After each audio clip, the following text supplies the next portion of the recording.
हमारे साथ मंच पर आदरणीय उदय प्रताप सिंह जी, आदरणीय किरणमय नंदा जी, विधानसभा में स्पीकर आदरणीय माता साहब पांडे जी, मंच पर उपस्थित मंत्री अहमद हसन साहब, मंत्री राम गोविंद चौधरी जी, मंत्री रामू वालिया जी, मंत्री अवधेश प्रसाद जी, मंत्री अरविंद सिंह गोप जी, मंत्री जाउद्दीन रिजवी साहब, मंत्री ललई जी से लेकर के हमारी पार्टी के सभी नेता,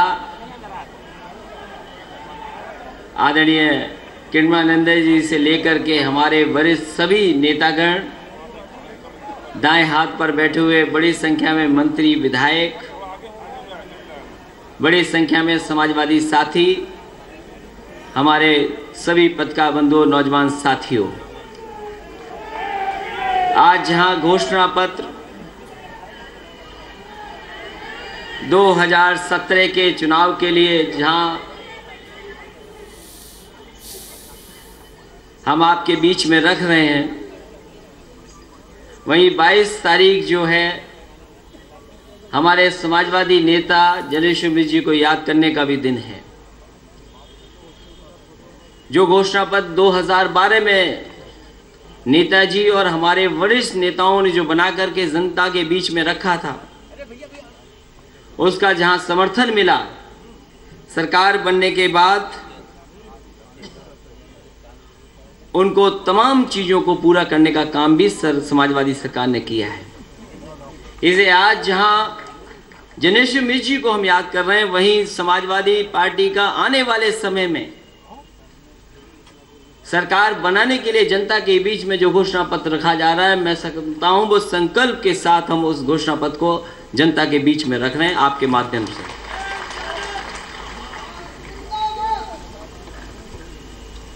हम समाजवादी साथियों का धन्यवाद भी देंगे। यहां जितने साथी दिखाई दे रहे हैं मुझे, अगर मैं दाएं हाथ पर देखूं, आगे दाएं बाएं जितने साथी हमें दिखाई दे रहे हैं, एक बात तो साफ दिखाई दे रही है कि हम सब मिलकर के आने वाले समय में समाजवादी सरकार बनाना चाहते हैं। और इसी पार्टी कार्यालय में एक दिन मैंने कहा था कि अगर 5 महीने की आप मेहनत कर लो, इसी पार्टी कार्यालय में यहीं पर एक मंच पर मैंने कहा था कि अगर 5 महीने आप काम कर लोगे तो आपको 5 साल की सरकार मिलेगी। और अब तो दिन कितने बचे हैं बताओ। पहले चरण का जो नॉमिनेशन होता है वो आखिरी दिन है कल। अब तो कुछ समय नहीं बचा है और आपके पास बताने को, कहने को, जमीन पर जो चीजें उतारी हैं बड़े पैमाने पर उतारी हैं। और आप में से ठीक हमारे वरिष्ठ मंत्री लोगों ने कहा कि जो बात घोषणा पत्र में नहीं थी उसके बावजूद भी समाजवादी सरकार ने उसको लेकर के पूरा करने का काम किया है। समाजवादी पार्टी पे कम से कम ये भरोसा है लोगों पर। और जो बात समाजवादियों के लिए कही जाती है कि कथनी और करनी में कोई भेद नहीं है, मैं समझता हूं हमारा समाजवादियों का ऐसा ही घोषणा पत्र है। इसी तरह का काम करने की आदत है हम लोगों को। बहुत काम हुआ है, बड़े पैमाने पे काम हुआ है, इससे भी आगे काम करना है। और कई बार मैंने कहा कि जितनी रफ्तार बढ़ेगी उतना हमारी अर्थव्यवस्था बेहतर होगी, उतना ही विकास आगे बढ़ेगा। और उसके लिए कम से कम समाजवादी लोगों ने उदाहरण पेश किया है। अगर सबसे कम उम्र में मुख्यमंत्री बनने का मौका मिला, नेताजी ने आशीर्वाद दिया, पार्टी के लोगों का सहयोग मिला, हमारे मंत्री लोगों का सहयोग मिला, उसकी वजह से हम कम से कम अपने पूरी चीजों को जमीन पर उतार सके। और मेरी 5 साल लगातार ये कोशिश रही क्या जो समाजवादी सिद्धांत है उससे हम हटे नहीं, और अगर कोई नई चीज समाज में लागू की जा सके तो उसको भी लागू करने का काम हम लोग करें। और इसलिए पूरे 5 साल संतुलित विकास किया है। समाजवादी सरकार ने संतुलित विकास करने का काम किया है। अगर मेट्रो बनाई है, एक्सप्रेस वे बनाए हैं, वहीं हमारे गांव की अर्थव्यवस्था कैसे बेहतर हो उस दिशा में भी काम किया है। हम तो कहते हैं दूसरे दल के लोगों से, क्योंकि टीवी पे बहुत सुनते हैं उनको, न जाने कौन कौन सी बातें, न जाने कौन कौन से सपने दिखाए जा रहे हैं। कोई पार्टी लगी है कि हम समीकरण बनाना चाहते हैं, लोगों को याद दिला रहे हैं कि हम आपके शुभचिंतक हैं। लेकिन सही मायने में उत्तर प्रदेश की जनता जानती है कि गरीब किसान और गांव में रहने वाले लोगों से लेकर के अल्पसंख्यक और मुसलमान भाइयों का कौन शुभचिंतक है। लोग समीकरण बना रहे हैं कि ये समीकरण बनेगा तो ये समीकरण होगा। तमाम दल हैं जिनके पास बताने को कुछ नहीं है। सोचो, जिन्होंने नारा दिया अच्छे दिन का, जिन्होंने कहा कि हम सबका साथ लेकर के सबका विकास करेंगे, बताओ अब तो 3 साल हो गए हैं और यूपी का चुनाव आ रहा है, तो हो सकता है बजट में कुछ नई चीजें दे दें। लेकिन बताओ 3 साल से उत्तर प्रदेश नहीं बल्कि देश की जनता ढूंढ रही है कि आखिरकार अच्छे दिन हैं कहां, विकास कहां है, किस दिशा में विकास चला गया। विकास के बहाने कभी झाड़ू पकड़ा दी, विकास के बहाने कभी योगा करा दिया, और वो बहाने कैसे कैसे चल रहे हैं बताओ। हम समाजवादियों से पूछो कि कहां पर क्या काम किया समाजवादी, हम जिले का बता सकते हैं। एक आध जिला हो सकता है जहां पर समाजवादियों की बात न पहुंची हो, लेकिन कोई उत्तर प्रदेश का जिला नहीं बचा है जहां पर बड़ा काम समाजवादी सरकार में न हुआ हो। बड़ा नारा दिया कि हम 24 घंटे बिजली दे देंगे। आज तो चीजें बदली हैं। याद करो 5 साल पहले बिजली कितनी शहरों में और कितनी गांव में आती थी। कम से कम 24 घंटे का लक्ष्य बना करके शहरों में बिजली देने का काम समाजवादी लोगों ने शुरू किया है। गांव में 16-18 घंटे बिजली पहुंचाई है। यही एम्बुलेंस जो आप फोन करते हो मरीज के पास पहुंच जाती है, गांव में पहुंच जाती है। पूछो 5 साल पहले वो एम्बुलेंस कहां थी। 108 एम्बुलेंस शुरू कर दी। हमारी गर्भवती महिलाओं के लिए 102 एम्बुलेंस शुरू कर दी। यही 100 नंबर, बहुत सवाल उठाए जाते थे। कोई अगर सवाल नहीं है उनके पास, कोई जवाब नहीं, तो एक ही सवाल। ये अखबार में देखा होगा आपने, पूरे के पूरे कानून व्यवस्था पे सवाल उठाया है। मैं तो कहता हूं देश में कहां ऐसी व्यवस्था है जहां लागू होकर के कम से कम 10 और 15 मिनट में पुलिस पहुंचाने का इंतजाम किया हो किसी सरकार ने, तो बता दो। ये 100 नंबर जितना अच्छा होगा उतना ही मदद करेगा, और दुनिया के बेहतरीन जो इंतजाम है उस हिसाब से ये 100 नंबर पुलिस का हमने शुरू किया है। अगर 102 पे विश्वास है, 108 पे विश्वास है और 1090 पे विश्वास है, तो 100 नंबर पे भी भरोसा लोगों को होगा। कम से कम उनकी तमाम समस्याओं का समाधान करने का काम ये सरकार कर रही है। इसलिए सड़क बनानी हो, एक्सप्रेस वे, मैं कह सकता हूं जितने लोग यहां बैठे हैं, हमारे पीछे प्रताप सिंह यादव बैठे छिबरामऊ के, बोलो छिबरामऊ से आने में, कन्नौज से आने में कितना समय लगता था आपको लखनऊ, और अगर आप सड़क से आ रहे हो जो लखनऊ आगरा एक्सप्रेस वे बना है, तो बताओ अब कितना समय लगता है आपको। जहां 3 घंटे में आते थे, 3.5-4 घंटे में अगर तालिग्राम से चले होगे तो शायद आपको 2 घंटा, 2.25 घंटा लगा होगा। वहीं 4.5 घंटा लगता था। सड़क पे चलो तो पता लगता है कि सड़क कैसी है। और मैं इस बात को यकीन से कह सकता हूं, जो समाजवादी पार्टी को वोट नहीं देना चाहते हैं, अगर एक बार उस सड़क पे चल लेंगे तो मजबूर करके होकर के वो अपने आप साइकिल दबा देंगे। और जो लोग चले होंगे वो जानते होंगे कि इससे अच्छी बेहतर सड़क हो ही नहीं सकती। अंतर्राष्ट्रीय स्तर की अगर सड़क बनाई है तो वो बनाई है। हम लखनऊ तक तो बनाने में कामयाब हो गए हैं। अगर यही उत्तर प्रदेश की जनता मौका देगी तो यही सड़क गाजीपुर और बलिया तक पहुंच जाएगी, जिसका शिलान्यास हम लोगों ने किया है। और इन सड़कों के किनारे हम मंडी बना रहे हैं। इन सड़कों के किनारे स्किल डेवलपमेंट का प्रोग्राम लेकर के आ रहे हैं। अगर हम किसान को सुविधा देना चाहते हैं तो वहीं इस एक्सप्रेसवे के किनारे स्किल डेवलपमेंट के बड़े सेंटर बनाने का काम शुरू होगा, क्योंकि किसान को सुविधा मिले और नौजवान को रोजगार का रास्ता दिखे। इसलिए एक्सप्रेसवे ये खुशहाली वाला एक्सप्रेसवे है, ये तरक्की का एक्सप्रेसवे है, ये हमारी अर्थव्यवस्था को आगे बढ़ाने वाला एक्सप्रेसवे है। इस पे जो पुल बने हैं कम समय पर बनाए हैं। दूध का इंतजाम कितना बड़े पैमाने पे किया है, दूध बढ़ा दिया, उत्पादन बढ़ा दिया। आप ही का पराग जो अमूल से पुराना है, इसको कोई पूछने वाला नहीं था, घाटे में था। समाजवादी सरकार ने कम से कम लगातार काम करके उसकी व्यवस्था को बेहतर किया है, उस दिशा में लाए हैं कि कम से कम ये बेहतर हुआ है। ये अर्थव्यवस्था को सीधा सीधा लाभ पहुंचा रहा है। हमारे लोहिया गांव, जेनेशिमिस गांव में कितना सबस्टेशन बना होगा, कितनी ट्रांसफार्मर बदले जा रहे होंगे। ये बड़े पैमाने पर काम हुआ है। तो ये तमाम हमारे घोषणा पत्र में और आने वाले समय में हम क्या करना चाहते हैं वो हमारे घोषणा पत्र में शामिल है। क्योंकि इधर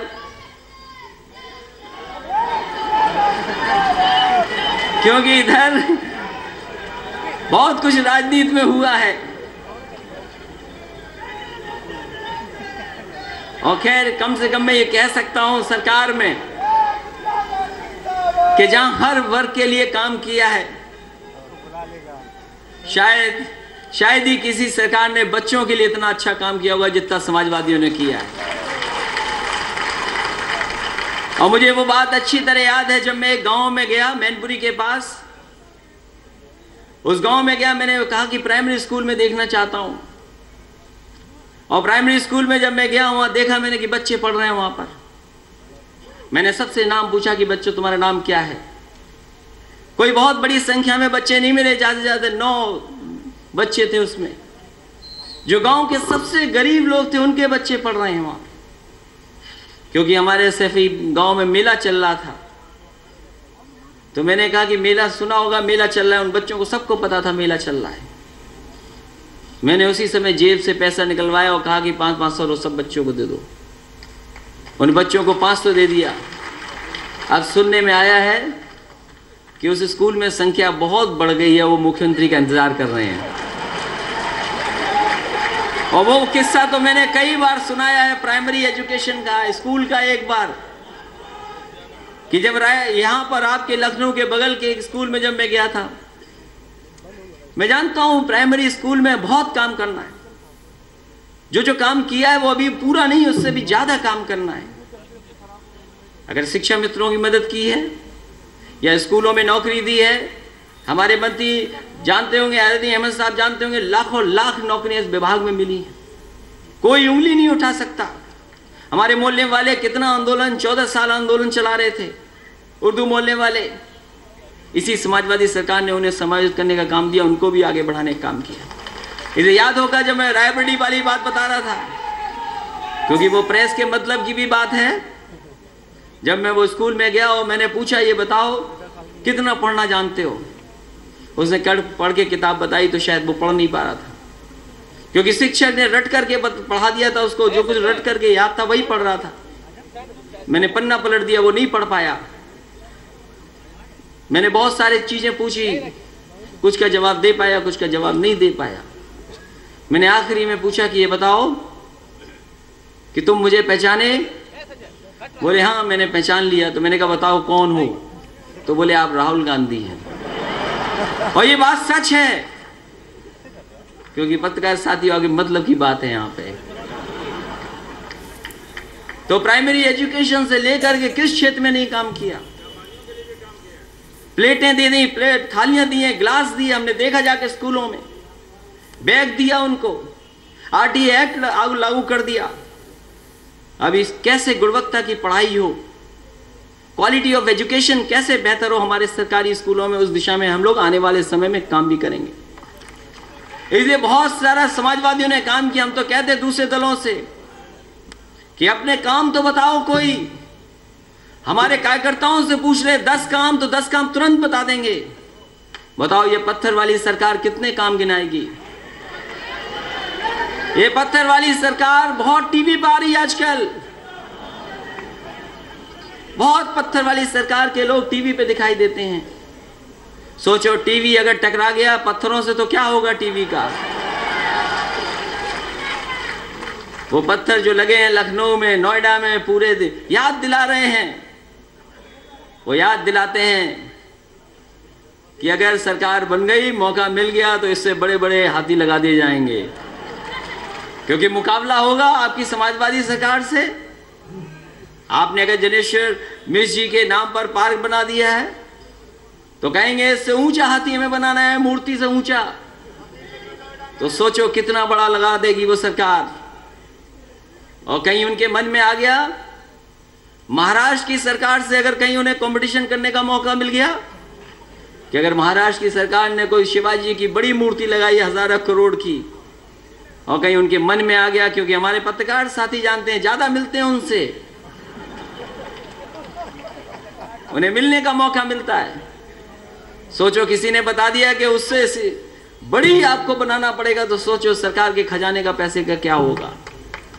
इसलिए जो हाथी लगे हैं आज भी वैसे के वैसे दिखाई दे रहे हैं, ना बैठा है ना खड़ा हुआ, और खड़ा वाला अभी तक बैठा नहीं वहां पे। इसलिए हमारे घोषणा पत्र में, हमारे इन समाजवादी कार्यक्रमों में आम जनता को कैसे लाभ पहुंचाएं, किसानों को सुविधाएं कैसे दें, अर्थव्यवस्था कैसे बेहतर हो, जो हमारी सोशल स्कीम्स उनको बेहतर है और कैसे पहुंचाया जाए। यहां हमारे समाजवादियों को याद होगा नेताजी कहते थे कि जब भी सरकार बनेगी तो हम गरीब परिवार की महिलाओं को साड़ियां देंगे सरकार की तरफ से। और वो साड़ी देने का काम आपके पहले साल शुरू हुआ था, लेकिन हम लोग किसी कारण उसको नहीं कर पा रहे थे। मान लो अगर हम साड़ियां खरीदते, कौन सी किस रंग की आ जाती और महिलाओं को देने पड़ती अगर, और लाल रंग की साड़ी दे देते तो महिलाएं कहती बताओ लाल रंग की तो हमने मांगी नहीं थी, हमें तो दूसरे रंग की चाहिए थी। वो झगड़ा हो जाता। इसलिए हम लोगों ने गरीब महिलाओं के लिए समाजवादी पेंशन शुरू की है। 500 रुपया उनको दे रहे हैं सीधा सीधा, कि जो चाहो उससे खरीद लो, जो चाहो वो खर्च कर लो। इसलिए हमारा पहला घोषणा पत्र तो कम से कम लोगों को भरोसा है। नेताजी और समाजवादी पार्टी हम लोगों ने सबने जो जनता के बीच में रखी थी बातें, उसमें भरोसा है लोगों को, ये समाजवादी लोग काम करेंगे। इसलिए दोबारा सरकार बनाने के लिए, और मैं ये कह सकता हूं कि समाजवादी लोगों से किसी का मुकाबला नहीं है। सबसे आगे अगर कोई दिखाई दे रहा है तो वो समाजवादी लोग हैं, क्योंकि सरकार समाजवादियों की बनने जा रही है। कभी कभी त्याग करना पड़ता है तब सरकार बनती है। हमें जैसे जैसे दिन देखने थे हमने तो दिन देख लिए। हमें तो हर तरह के अच्छे बुरे खराब और जितने तरह के दिन होते हमने तो देख लिए, और बहुत कम समय में देख लिए। सोचो अच्छे दिन वालों, तुम्हारे अच्छे दिन, ये मुख्यमंत्री भी ढूंढ रहे हैं कि अच्छे दिन आखिरकार कौन से होते हैं, बता दो हमें तो बता दो। आम जनता जाने ना जाने, कम से कम हमें बता दो कि अच्छे दिन किसको कहते हैं। आपके अच्छे दिन की परिभाषा क्या है? आपने इस उत्तर प्रदेश को बर्बाद करने के लिए कई बार प्रयास किया, कई बार कोशिश की आपने कि इस प्रदेश में दूसरे तरह पर राजनीति हो जाए, लेकिन हम समाजवादी लोग अपने रास्ते से नहीं हटे। सेकुलर पॉलिटिक्स, सोशलिस्ट पॉलिटिक्स और डेवलपमेंट वाली पॉलिटिक्स कैसे हो, उस दिशा में हम लोग लगातार काम करते रहे। उसका परिणाम है कि आज उत्तर प्रदेश की जनता, उत्तर प्रदेश की समाजवादी लोगों पे भरोसा कर रही है। और मैं तो अपने नौजवानों से कहूंगा, जब आबादी में ज्यादा हो आप, अगर नेताजी ने भरोसा किया है तो हम उत्तर प्रदेश के नौजवानों से कहता हूं कि एक बार और भरोसा कर लो, आप सरकार बना दो, देखना उत्तर प्रदेश कितना तेजी से आगे बढ़ता है। और हम आपको भरोसा दिलाते हैं कि जो संतुलित विकास किया है मैंने, वही संतुलित विकास आगे बढ़ाएंगे, क्योंकि यही विकास का रास्ता है। कोई अगर दूसरा रास्ता हो तो हमें बता दो, यही विकास का रास्ता है। अर्थव्यवस्था, किसान, गरीब, गांव में रहने वालों को सुविधा देना, अल्पसंख्यक मुसलमान भाइयों को साथ लेकर के चलने का। यही जब साथ होगा तब दिखाई देगा आपको विकास। इसलिए घोषणा पत्र हमारा आज आपके बीच में आ रहा है और रख रहे हैं हम लोग। उससे पहले मैं चाहूंगा, क्योंकि बहुत सारे पॉइंट हैं हमारे पास, घोषणा पत्र पढ़ूं कि ना पढ़ूं पूरा, लेकिन मैं चाहता था कि कुछ पॉइंट आपके बीच में रख दूं, क्योंकि जब जनता के बीच में जाए तो शायद हमारी बात को और समझ लेंगे। क्योंकि इतना काम करने के बाद और यही खुशहाली के रास्ता दिखाने के बाद एक बार फिर हम समाजवादी लोग जनता से अपील करना चाहते हैं, निवेदन भी करना चाहते हैं कि हम समाजवादियों को एक बार फिर बहुमत का मौका दीजिए, जिससे कि उत्तर प्रदेश को नए रूप में समाजवाद को और नई विकास की गति में ले जाने का काम करें। घोषणा पत्र तो अभी हमारा हम सब लोग मिलकर के उसको करेंगे, विमोचन भी होगा, आपके बीच रखेंगे। उससे पहले हम वो तमाम बिंदु जो पहले किए और अब करने जा रहे हैं वो मैं आपके सामने रखना चाहता हूं। हमने 2012 के मैनिफेस्टो को गंभीरता से लागू किया। मैनिफेस्टो से आगे बढ़कर के एक संतुलित विकास का मॉडल लागू किया और अब हम जनता के सामने नया मैनिफेस्टो लेकर के आ रहे हैं। हमारी प्रतिबद्धता लोकतंत्र, धर्मनिरपेक्षता और एक समाजवादी संतुलन विकास के प्रति है।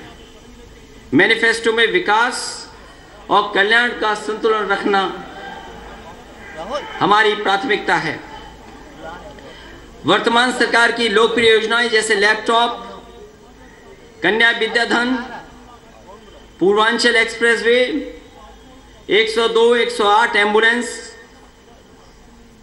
1090 women power line, UP 100, Samajwadi pension, Lohia Awas, जेनेशियमिस ग्राम विकास इत्यादि को और अधिक मजबूती से चलाया जाएगा। इस मैनिफेस्टो के अलावा सभी उम्मीदवारों से कहा गया है कि वे अपने अपने विधानसभा क्षेत्र के विकास का एक रोड मैप बनवाएं, जिससे समाजवादी सरकार अगले 5 वर्ष में लागू करेगी। समाजवादी किसान कोष, ये घोषणा पत्र में हम लोग लेकर के जा रहे हैं कि समाजवादी किसान कोष, जिससे किसानों के विपणन, राहत, सिंचाई, खाद, बीज इत्यादि की समस्याओं का समाधान किया जाएगा। मुझे खुशी इस बात की, उत्तर प्रदेश में कोई गांव ऐसा नहीं बचा जहां पर लैपटॉप ना पहुंच गया हो, कोई मोहल्ला भी नहीं बचा। कम से कम जो लोग डिजिटल इंडिया का सपना दिखा रहे थे, हम उनसे पूछना चाहते हैं आपके डिजिटल इंडिया में कौन से फैसले लिए गए, कौन सा कदम आपने उठाया है। आपने तो कह दिया कि कैशलेस इकोनॉमी होनी चाहिए और फोन से बैंकिंग हो सकती है, तो हम तो आप ही से पूछना चाहते हैं कि अगर फोन से बैंकिंग हो सकती है तो समाजवादी लैपटॉप से बैंकिंग क्यों नहीं हो सकती। उसके लिए इंतजाम अगर आपके पास कोई सुझाव है तो जरूर अपनाना चाहिए आपको।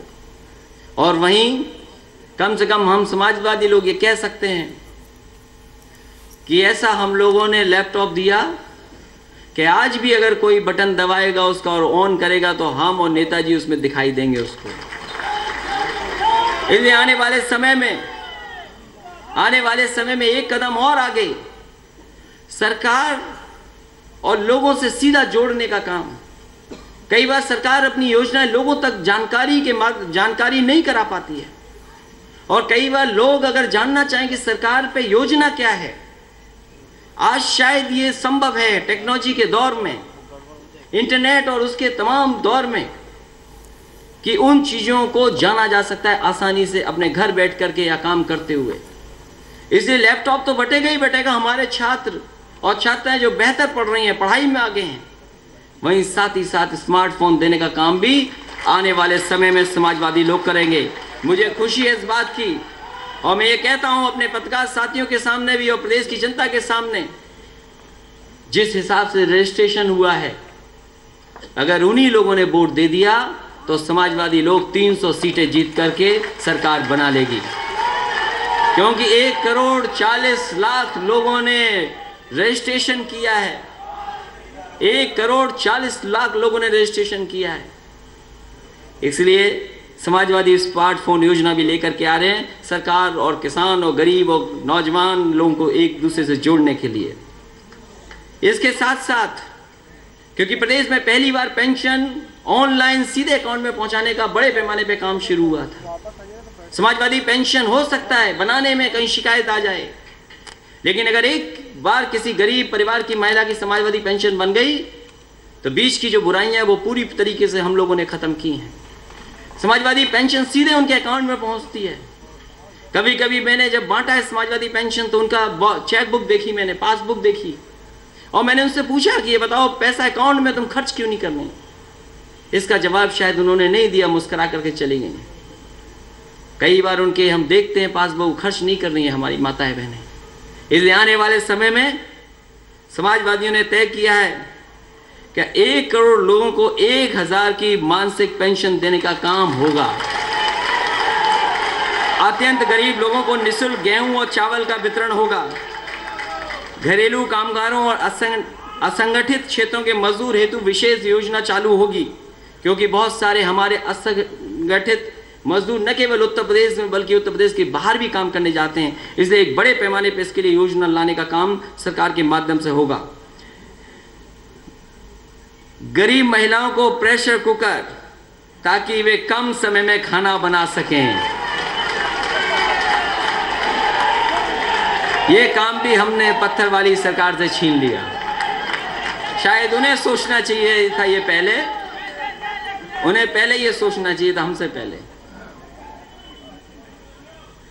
गरीब महिलाओं को प्रेशर कुकर ताकि वे कम समय में खाना बना सकें, क्योंकि न्यूट्रिशन मिशन हमारा चल रहा है, उसके साथ साथ इसको जोड़ने का काम भी चलेगा। अल्पसंख्यकों की सुरक्षा एवं धार्मिक स्वतंत्रता एवं जनसंख्या के अनुपात में भागीदारी, अल्पसंख्यकों के कौशल विकास प्रशिक्षण एवं शिक्षा के लिए विशेष योजनाएं, जरदोजी है, चिकनकारी है, इनका बड़ा महत्व है। बड़े पैमाने पे काम किया सकता है। पेंशन शुरू की है, सेंटर्स बनाए हैं। किस तरीके से जो आज की डिजाइनर हैं या डिजाइन्स हैं उनसे जोड़ने का काम करें, क्योंकि भदोई के हमारे लोग जानते होंगे न केवल 4 लेन रोड भदोई को दी थी, उसके साथ साथ कारपेट बाजार दिया था, बुनकर बाजार। इन तमाम चीज़ों को कैसे जोड़ने का काम करें उस दिशा में आने वाले समय में हम लोग काम करेंगे। वरिष्ठ नागरिकों के लिए ओल्ड एज होम बनाने का काम होगा। युवाओं के स्वरोजगार, कौशल विकास, entrepreneurship development scheme, startup programme भी लागू किए जाएंगे। और जो मैंने कहा कि एक्सप्रेसवे के किनारे जहां मंडी बनाएंगे वहीं पर वोकेशनल ट्रेनिंग जो स्कूलों में, कॉलेजेस में, ITI पॉलिटेक्निक में होगी, वहीं साथ ही साथ ऐसे बेहतरीन सेंटर्स इस एक्सप्रेसवे के किनारे, जहां पूर्वांचल के हिस्से में भी एक बड़ा सेंटर स्किल डेवलपमेंट और वोकेशनल ट्रेनिंग का, स्टार्टअप का, इन सब का बनाने का काम समाजवादी सरकार में होगा, पूर्वांचल एक्सप्रेसवे के किनारे होगा। कामकाजी महिलाओं हेतु हॉस्टल, महिलाओं को रोडवेज बस में आधे किराए की छूट, मजदूरों हेतु रियायती दर पर मिड डे मील, मजदूरों हेतु रियायती दर पर मिड डे मील, IGCL की भांति अन्य लीगों को प्रोत्साहन एवं समाजवादी स्पोर्ट्स स्कूल की स्थापना, व्यापारियों और उद्यमियों की सुरक्षा की गारंटी, इंस्पेक्टर राज समाप्त, single window online system, 1.5 lakh से कम सालाना आय के लोगों को मुफ्त इलाज। ये भी बड़े पैमाने पे लोगों को इसका लाभ मिलेगा। हालांकि इलाज है मुफ्त, गंभीर बीमारियों के लिए पैसा है, लेकिन ये विशेष योजना उन लोगों के लिए भी लागू करने का काम सरकार करेगी। जहां लखनऊ में जो मेट्रो बनी थी, आपको याद होगा नेताजी ने कहा था कि कम समय में बना करके तैयार कर दो, और जिस समय शिलान्यास हुआ था किसी को नहीं भरोसा था कि ये मेट्रो इतने कम समय में बन करके तैयार हो जाएगी। हम समाजवादी लोगों ने मेहनत कर करके और श्रीधर जी की राय लेकर के उनको एडवाइजर बनाकर सरकार का, और पूरी की पूरी जिम्मेदारी दे करके और तमाम वरिष्ठ अधिकारियों को कम से कम देश और दुनिया में उदाहरण पेश किया है कि इतने कम समय में मेट्रो बनाई जा सकती है। तो लखनऊ में जहां मेट्रो बन करके ट्रायल पर चल दी है, दूसरी ट्रेन भी जल्दी आ जाएगी। अगली बार सरकार आपकी होगी तो मेट्रो से ही बैठ करके बजट का पेश करने का मौका भी हमें मिलेगा।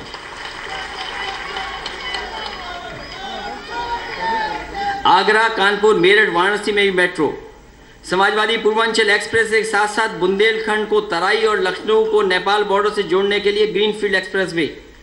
समाजवादी स्मार्ट ग्राम, लखनऊ एयरपोर्ट पर एयर एम्बुलेंस, सभी गांव और मजरे जो अभी तक बिजली से नहीं जुड़े हैं उनको पूरी तरीके से जोड़ने का काम सरकार में होगा। हालांकि लाखों बड़े पैमाने पे हम लोगों ने गांव में बिजली लगाने और पहुंचाने का काम किया है। साथ ही साथ जहां अभी 16-18 घंटा दे रहे हैं, वहीं आने वाले समय में शहर की तरह गांव में भी 24 घंटे बिजली उपलब्ध करने का काम सरकार में होगा। और किसानों को क्या सुविधा बिजली में आने वाले समय में दे सकें, इसीलिए हम लोगों ने फार्मर फंड जो किसानों के लिए फंड बनाया है, उससे कोई इंतजाम करने का काम भी होगा जिससे कि उनको सुविधा दिया जा सके। शहरों की ट्रैफिक समस्या का स्थायी समाधान, जितने शहर बड़े होते जा रहे हैं वहीं ट्रैफिक की समस्या एक का समाधान होना चाहिए। इसलिए कहीं ना कहीं शहरों की ट्रैफिक समस्या का स्थायी समाधान करने का काम भी सरकार में होगा। ग्रीनफील्ड टाउनशिप, केंद्रीकृत किचन के माध्यम से उच्च गुणवत्ता का मिड डे मील, सूचना प्रौद्योगिकी के माध्यम से विद्यालयों में उच्च गुणवत्ता की शिक्षा, पशुओं की चिकित्सा हेतु 108 जैसी व्यवस्था। अभी कुछ ब्लॉक स्तर, तहसील स्तर तक तो पहुंचाया है, लेकिन आने वाले समय में समाजवादी सरकार होगी।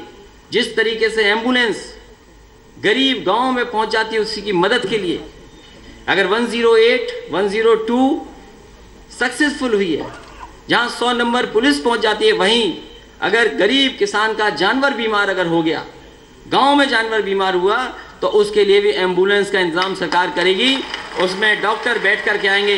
अब जानवर आपको नहीं ले जाना पड़ेगा, बल्कि एम्बुलेंस आपके गांव में आएगी और एक साथ सभी जानवरों का इलाज कराने का काम भी करेगी।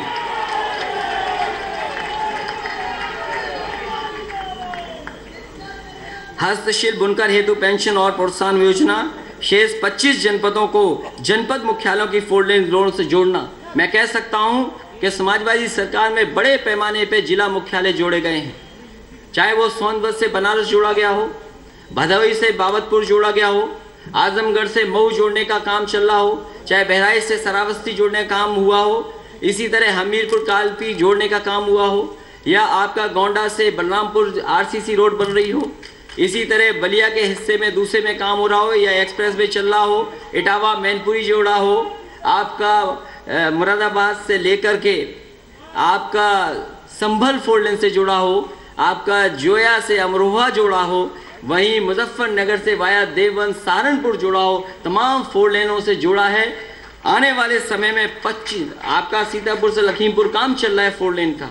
इसलिए आने वाले समय में उत्तर प्रदेश का कोई जिला नहीं बचेगा जो 4 लेन से जिला मुख्यालय ना जुड़ जाए, उसके लिए इंतजाम किया जाएगा।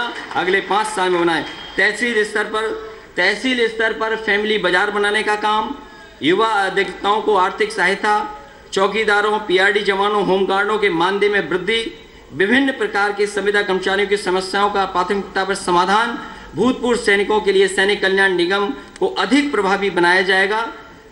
साथ ही साथ जो बच्चों का वजन कम है या कमजोर हमारे बच्चे हैं, मुझे याद है जब बुंदेलखंड में मैं गया और बुंदेलखंड में जब समाजवादी पैकेट बांटा गया, उस समय जो जो चीज़ें दी गई उस पैकेट में अनाज था, आलू था, दाल थी, सरसों का तेल था, आपका दूध था, मिल्क पाउडर, और सबसे लोकप्रिय बात हुई थी घी। मैंने पूछा एक गरीब से, ये बताओ ये घी कितने दिन चलेगा जो 1 लीटर हम दे रहे हैं आपको? तो बोला ये 2 महीना चलेगा, हो सकता है 2.5 महीना भी चले। मैंने कहा 2.5 महीने अगर 1 लीटर चलाओगे तो अगले महीने जो मिलेगा उसका क्या करोगे? तो कभी कभी गरीब जब खाता है तो घी में भी कंजूसी करता है। इसलिए हमारे गरीब बच्चे जो प्राइमरी स्कूल में पढ़ने आ रहे हैं, उन्हें 1 लीटर घी और 1 किलो मिल्क पाउडर देने की व्यवस्था सरकार की तरफ से की जाएगी। जनता हमारे पुराने कामों को देखते हुए हमारे इन वादों पर विश्वास करेगी और हमारी समाजवादी सरकार पिछली बार की तरह न केवल अपने वादों को पूरा करेगी बल्कि आगे बढ़कर के प्रदेश की खुशहाली और विकास के लिए और भी नए नए काम करेगी। इन्हीं शब्दों के साथ हम अपने समाजवादी साथियों से इस बात को कहेंगे कि आपको केवल कुछ महीने काम करना है, उसके बाद फिर आपकी समाजवादी सरकार होगी। मैं इन्हीं शब्दों के साथ एक बार फिर उत्तर प्रदेश में समाजवादी सरकार हो, अपने गरीब, किसान, मुसलमान, अल्पसंख्यक सभी से अपील और निवेदन करता हूं कि समाजवादी लोगों को एक और मौका दिया जाए, और मौका ऐसा हो बहुमत का जिससे कि ज़्यादा से ज़्यादा काम कर सकें और उत्तर प्रदेश को खुशहाली के रास्ते पे ले जा सकें। इन्हीं शब्दों के साथ आप सबका बहुत बहुत धन्यवाद और मैं बहुत बहुत आभार प्रकट करता हूँ।